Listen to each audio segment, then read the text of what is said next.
कांग्रेस को राज्य बीजेपी सभापति टार्गेट।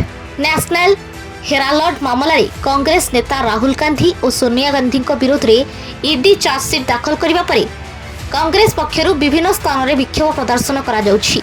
एही प्रसंग में गतकाली राज्य बीजेपी सभापति मनमोहन सामल कहिसेंती धारणा दे व्यक्तिगत स्वार्थ हासिल पाई निज काम करुछि कांग्रेस। दीर्घ 4 वर्ष धरी नेशनल हेराल्ड मामला चली 5,000 कोटी संपत्ति हातेबा पाई अपचेष्टा कले आउ धरा पड़िले। एही तथ्य भित्तिक विषय आईन ऊर्ध्वरे केही नुहंती, सेमाने खसी जीवाकू चेष्टा करुछंती। गांधी परिवार देश को केते लूट करिछंती आउ गरीबों को केते शोषण करिछंती एकथा काहाकू अछपा नाही बोली कहउछंती मनमोहन सामल। 5,000 कोटी संपत्ति 50 लाख टंका नेबा अष्टम आश्चर्य।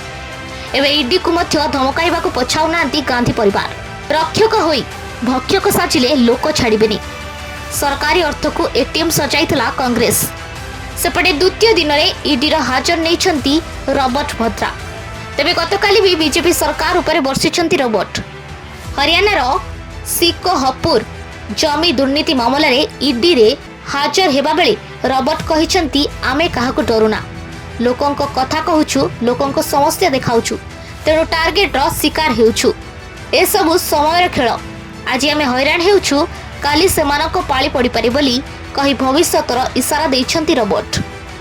एही मामला रे एते क्लीन चिट मिली सारिछि, किंतु मु बुझी पारुनी 7 वर्ष परे कोन पई सही प्रश्न पुणी पचरा जाउछि। मामला रे किछि नाही, मु ईडी रो सब प्रश्नर उत्तर देबी। मु तदंतर सहयोग मध्य करिबी। जो अभियोग हेउछि मु ईडी को अणदेखा करू नाही। मु देश छाड़ी कुआडे जाऊ नाही। जेते प्रश्न पचारिबार अछि सेमाने मते पचारंतु। गत 2 दिन तले मध्य ईडी रॉबर्ट को जेरा करितला।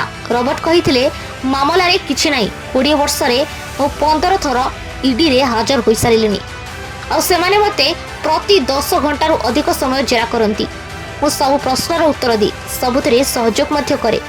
ए जाबत 23,000 डॉक्यूमेंट ईडी रे दाखल करबा कहिसंती रॉबर्ट भद्रा। तेबे देखिबाकू बाकी रहिला कांग्रेस रही महालड़ई केते दिन पर्यंत चालू रहुछि।